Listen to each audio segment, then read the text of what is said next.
Hello everyone! So happy Saturday! So as you can see, may galabay nga bangka palabay sa floating cottage nga amon ginstayhan kaina.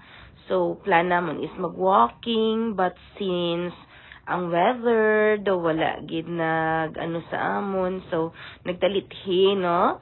So nagstay kami sa floating cottage, nag-inom sang milk, and then naglantaw sang mga baruto nga ganilabay. So mga gapangisda na sila sa tungalahod, so pabalik na sila diri sa Bagakay or pakadto dito sa dungkaan nila. So sightseeing, tapos gina-enjoy ang dalom nga tubig. So gautaw-utaw ang cottage sa tubig, no, kay taob. So ginahulat namon nga maguntat ang talithi, pero do hindi gid. So ginhimo ko is ginlingaw ko si Tutu Juda sa pag-feed sang mga isda nga libot-libot sa cottage, no. Balanon gid ang tubig clean and very fresh, oh.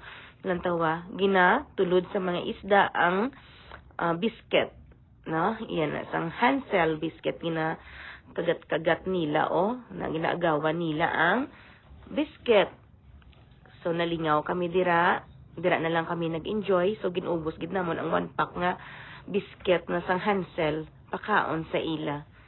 So ara kay na-enjoy akon nga bata, lantaw gindoble na lang gid haboy ang biscuit. So as you can see again, na ginaagawan siya sa mga isda palayo.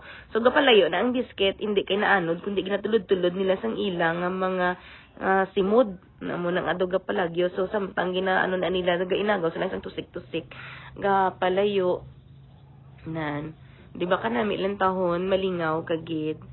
So nagamat-amat na inabot ang mga customers sang floating cottage nga nag-coffee kay supposedly ma-walking man or ma-jogging. So wala na sila, kadayon nag-coffee na lang man sila. So amo na nagpuli na lang kami, and then nag-treadmill na lang kami sang akon anak. Siya lang una, then next ako. Then after sina nag-decide ko nga pangayoon sa iya ang ila nga alkansiya sang iya manghod, kay wala ko inagbakal sang sudan. So amo na nga samtang ga-treadmill siya, kami sang iya manghod sa kwarto ginlukit ang ila nga alkansiya. So alright na guys, gin-open ko na, wala ko na ginpakita ang pag-open kay tinag-use ko sang knife. So gin pa careful ko lang akong bata kay daw katalom gid sang lata. And then ginbubo ng alkansiya nan kay wala na gid kwarta ang mother. So amo na kun wais ka nga mother, imo bata pasukton mo, and then kung wala ka na gani money, i-emote mo lang sila nga way nagita ibakal sudan. So gintudluan mo man sila mangin kind, so wala sila mahimo nan pa-open nila ang alkansya. And then nagpili lang kami sang 10 and 5 peso coins, kay ako nga bata gahamla na hambal nga bakal. So ara nagkadto kami sa Changi, nagkadto kami sa Nida store. So ginapapili ko siya kung ano iya gusto, no, para susunod ko mangay ko sa ila sang iya alkansiya, hindi na sila magdalok sa akon. So ang ginpili niya is biscuit and isa ka juice. Oh, happy gid akon nga bata, oh. Siya gid putos-putos nan. Excited yon. So nan ang iban nga mga coins iya laman to ginalkansiya liwat So ara iya nga wallet o kitanon.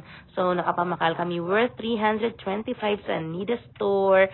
So nagbalik pagid si Juda, nagbalik nan kay nalimtan ang miswa, ang sardinas, kag ang tawsyam nga amon isudan butangan namon patola. Bye-bye Nida store, thank you.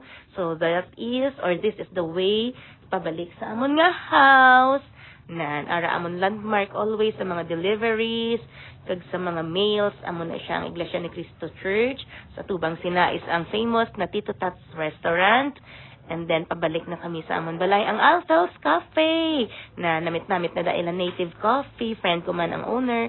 And then lapit na lang mga 100 meters away balay na namon, lapit lang gid siya. So happy ang mga kiddos subong nga Sabado. Happy man ang akong nga youngest nga si Juda. That's all for today. Thank you for watching, guys. Look at the smile. Bless ang akong son later sa ending.